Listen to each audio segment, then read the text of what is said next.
Hi guys, welcome back. Today we are going to look at a quick mix on, I don't know if it's going to be quick, we'll see how it goes, of a track I finished. Finally got my EP finished, so now I just need to get the mix down going. So yeah, these are just a couple of folders keeping everything neat, synths, drums, vocals. So what I like to do, before I start, I just like to listen to the whole track, play through, and just see what pops out for me. I have a notepad here, pen, and then I just jot down anything that pops out and then let the track keep playing so I don't stop and start all the time. So let's dive in. Intro? What's an intro?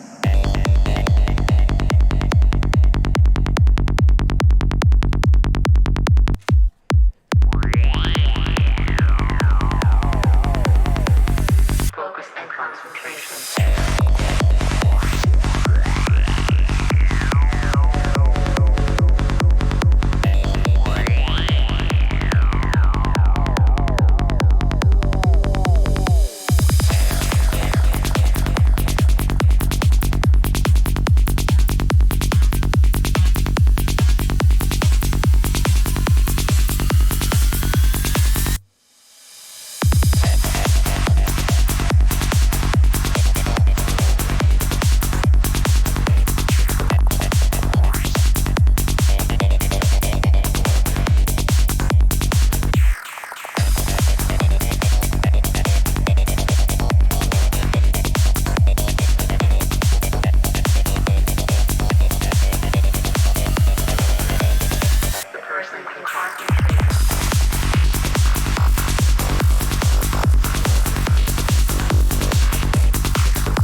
Okay, cool. So the track is kind of balanced already because as I was making the track, I would like add EQs and volume, and you'll see there's a couple of things on here already just to put it into a good place before we go into the mixdown. And it just makes making the track easier when things sound together already. So I'll just tell you what, like the couple of notes that I made. You can see that, yeah, bad handwriting. So first thing that I noticed is the transitions. They suck. They need to be better. And that's something for the creative. So I'm not gonna tackle that now because that's a whole different thing. And then it was filter transitions. So I didn't do any filtering on this kick and bass and percussion and stuff. So that also needs to be done. And that will also be tackled in a more creative session, not the mixdown. And then on the drums, I think they all need to be brighter, so a bit more highs. So we'll look at that. And then just in the group of drums itself, the snare needs to be at least 1 dB louder, just so that it can get through a bit more. And then my synths, I think I'm going to put all the synths in one group, and I'm going to cut all the highs off. So that maybe if I cut all the highs off, the percussion will come through a bit better. Because I always believe kick and bass and drums are like the backbone of your track. And that needs to be sharp. Oh yes, just a general thing. Mixdown, there's no real rules in mixdown. It's more your perception of what you want your mix to sound like and what type of sound that you prefer. So just take everything with a pinch of salt and just make things sound like you want them to sound at the end of the day. And then in the full sections, like a full section where kick and bass and leads and everything is playing, I need my bass to hum just a bit more. I feel like the bass is getting a bit lost. I think the track is balanced decent enough, so we should just pop them all into like get channel groups and then put it in groups and then tackle it in groups. Yeah, and then also on the bass it needs a bit more highs, a bit more snap. Maybe the hum fixes that, but I think just general highs would be helpful. And then I need to sidechain all my leads. I can feel there's no pumping effect in the leads. Yeah, so just another thing, the way I do tackle my mixing is I don't like to add 1,000 plugins to try and fix things, because then I think the source is not good. So I'll just tackle volume, EQing, panning, stereo, field, compression last. Like compression's only if it's a must, but normally just general volume, EQ, pan, stereo. Let it place into the mix nicely. So let's take a look at the drums first. So I'll put these all in a group. Just a little shortcut. That should all be okay.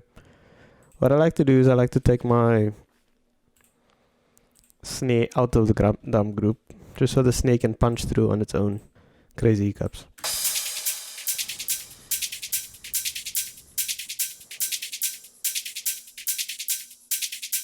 Just gonna loop this, and I'll play it with a kick.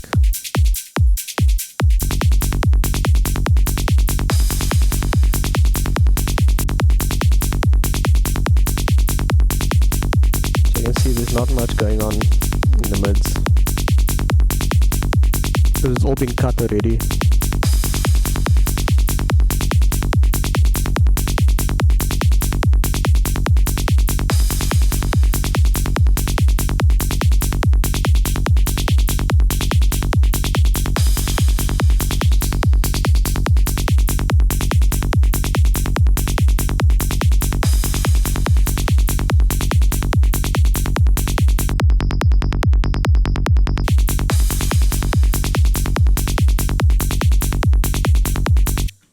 Just trying to get that harshness out of it.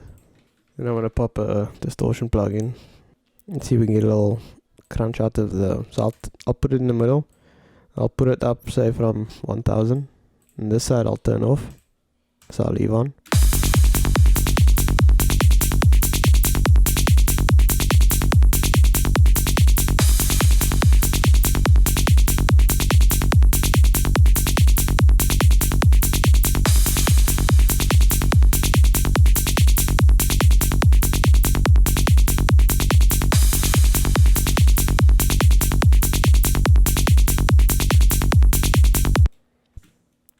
So I'll just pop a quick breakcore limiter on it. Leave it at 15. Just so that the more we push the high section, that we don't get too much volume, increased in volume.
Just to control some of the peaks.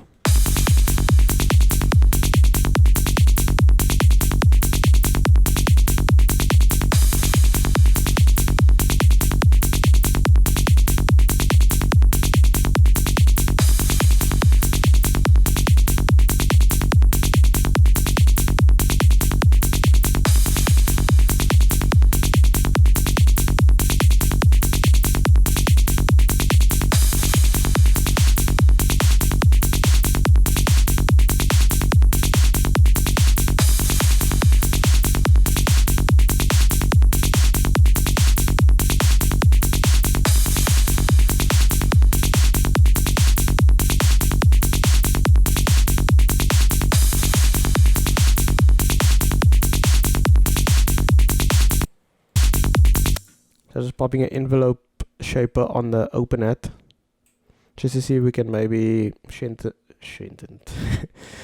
the length and see if it bounces a bit more. Then it comes through a bit. It doesn't have that draggy effect. It's more like boom, boom, boom instead of boom, boom.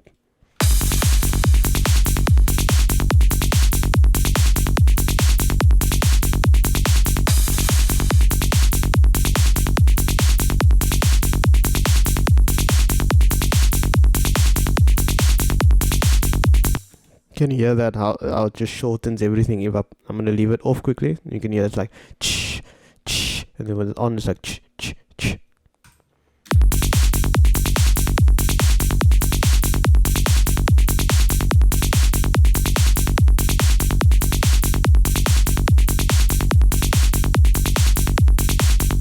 And then I'm just rising the attack of the open hat, so just the transient can come a bit more through that open hat.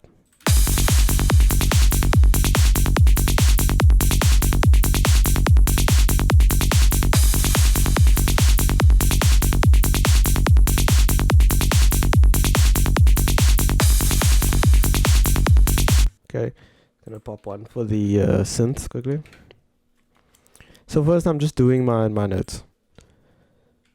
Before I'm even like diving deep in, I'm just going through the notes quickly. Make sure that it all comes through. So I just have a shortcut. Oops, where was it now? So everything should come through the synths. There we go. So on the synth, I'm just gonna pop that EQ on quickly.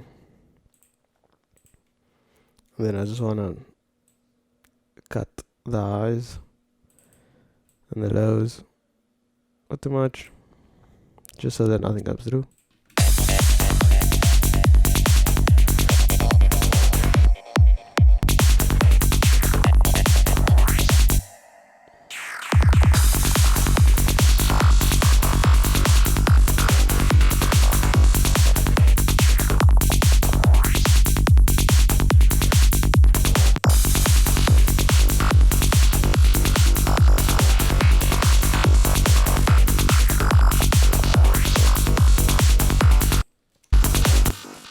just putting a brick wall on my synths as well, just to tame it.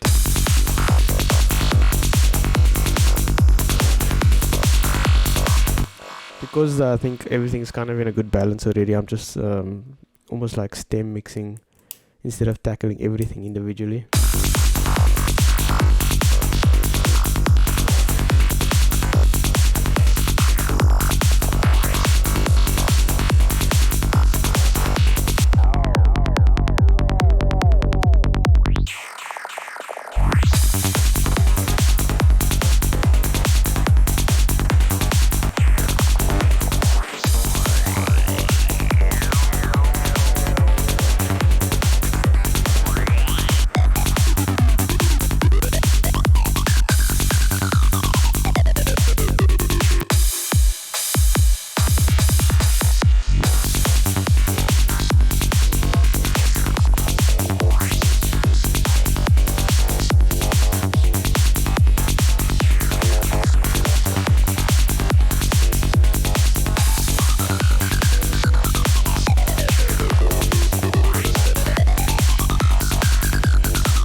So I just want a very slow attack and very long release, just so that it's kind of smooth and not too sharp. And then I'm gonna add a LFO tool just to add a bit of sidechain, nothing crazy, just so that the initial kick can play. See, it doesn't really change the effect, but it just creates some space.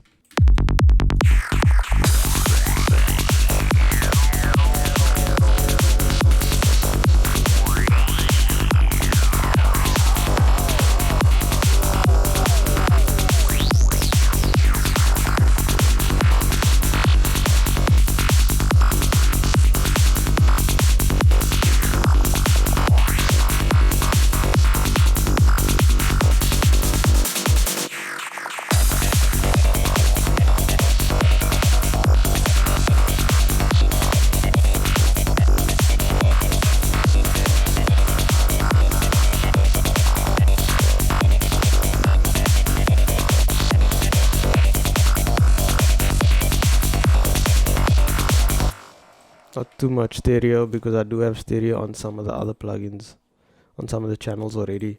So I just want to add a touch more, just to make it a bit more wider.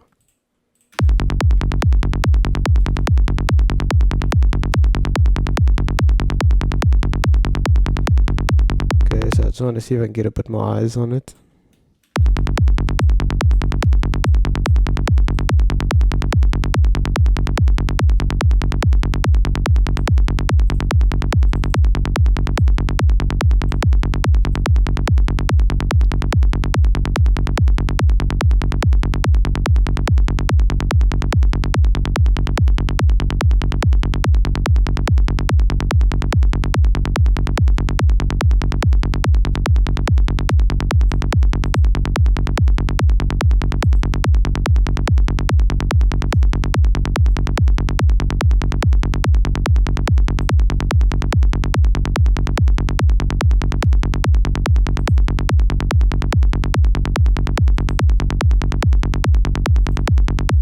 On the bass already I have a EQ, just cutting out what I don't want to hear.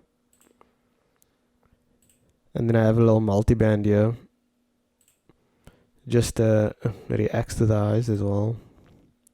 A little second EQ, just to like final touches. And I have an envelope shaper here. I just shortened the length of it because it was rumbling a bit, so just see if you can hear the difference.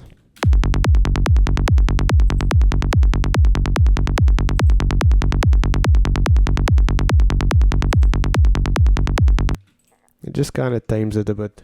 And then in the full section, I want to get my kick and bass coming through a bit more. So let's look at this. This is the bigger section right here.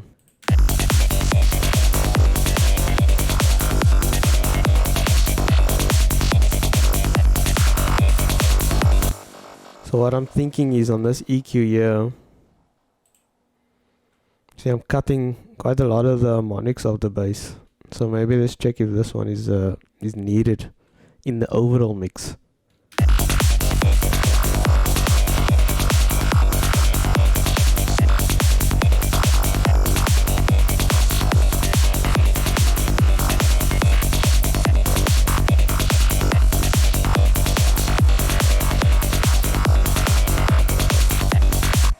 Yeah, exactly.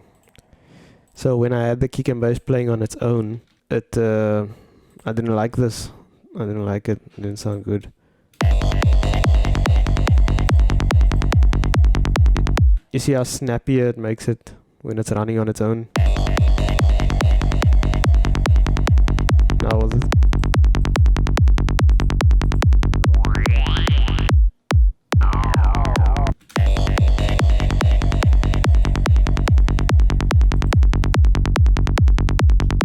So now in the full context, when everything's playing, it's actually missing those harmonics, and see if it sounds even better.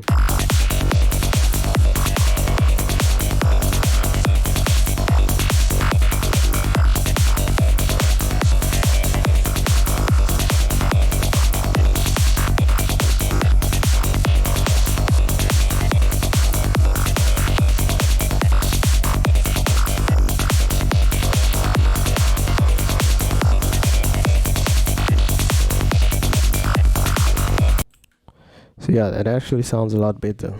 So I'm gonna keep that harmonic, because in the overall mix it sounds way better. Oh, but when it plays on its own, I don't like it. The conundrum. So the ease of fix to this is where you just duplicate everything, right? And then when it's playing on its own, you keep it, and when it's not, so bass alone, bass full. So this is kind of tedious. So whenever it's playing alone, I don't want it, and when it's playing full, I do want it. So it can cut through the mix a bit better. So I'll just go through and clean up all this in a later stage. The idea of this was to use very similar effects to each other, just so that the track kind of sounds all together. Because I'm having this track run quite a bit. If you can just see, like over here, it's like full percussion. So it's a track that just like keeps going all the time. So I just wanted the effects to sound very similar to each other, so that it's continuity of the same track and not different tracks being mixed in. One thing that I forgot to also show you is this awesome plugin that I use called Reference. So you pick a track that you like. So I personally love Avalon's mixes. Just personal preference. You can choose your own. And then what it does is you can loop a section. Say this is the full section. And just find out. So I can level match, right? So it will level match my track to his track. So the original is mine. That's the reference. So what it does is it automatically level matches it with our loves and our peaks.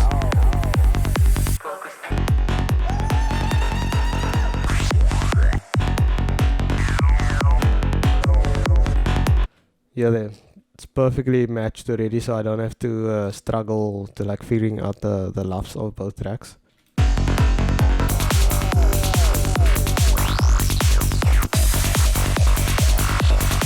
So that's my big section. So I just want to find Avalon's big section quickly.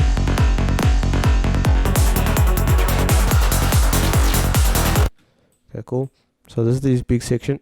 So I just highlight it. So now this will only loop the section. So when I loop my section and I loop his section, it'll give me a perfect volume level, so I can mix between the two. Okay, cool. Then what I like to do is pop an EQ. So I'll put an EQ before reference, right? EQ before reference. So whatever I do on my EQ, it will show up on the reference as I'm moving. So you'll see here now. I can't talk through this next process, but I'm gonna play my original track, and then you see this EQ here. It's gonna show me the balance in frequencies from my track to his track, and show me where. So 0 line is the perfect reference to his track, and then it will show me a EQ graph of where my track is more in certain frequencies or less in certain frequencies, and I can bring mine up to match the reference. It's a very handy tool, and you can use it for compression and stereo width at the same time. I'll just give you an example.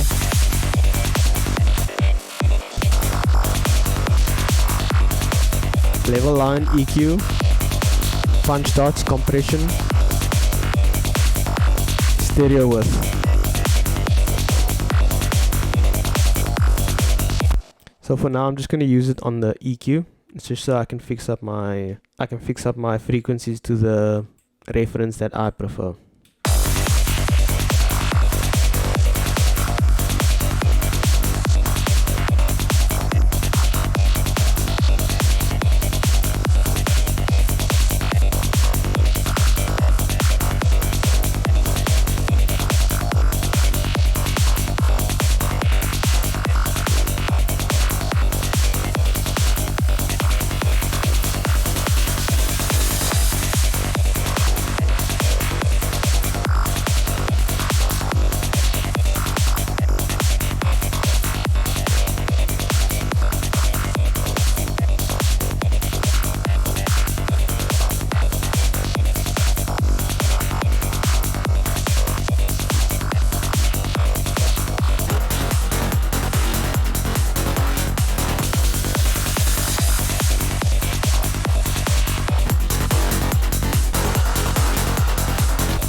It's so crazy, right? Yeah, the frequency balance sounds is like, it's so close to each other. This plugin is amazing. Like, it costs a bit, but it's like, it's so good. It's so good. Then I can mess with the stereo width as well. So I put everything after reference, before reference, sorry, just so that whatever I do matches up. Okay, this is just a multi-band stereo.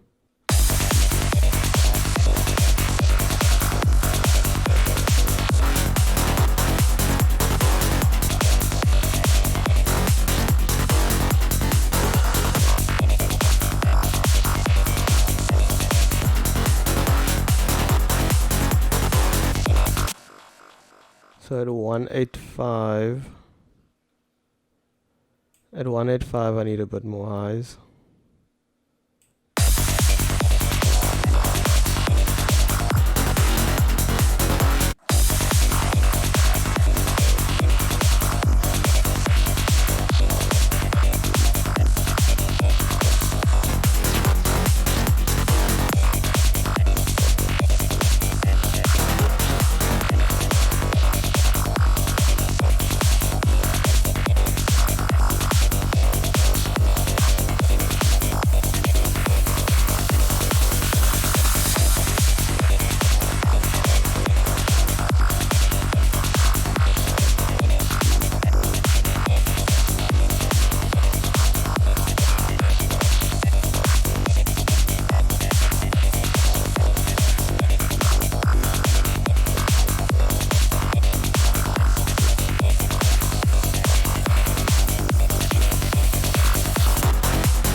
I think that sounds super cool. And that's how I do the final part of my mixdown.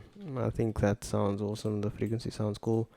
And as soon as you start sending that off to mastering, they can punch it super loud and get a nice loud mix master coming back and full. And you won't have much frequency response. And also makes the job easier for the mastering engineer. Anyway, see you guys. Bye.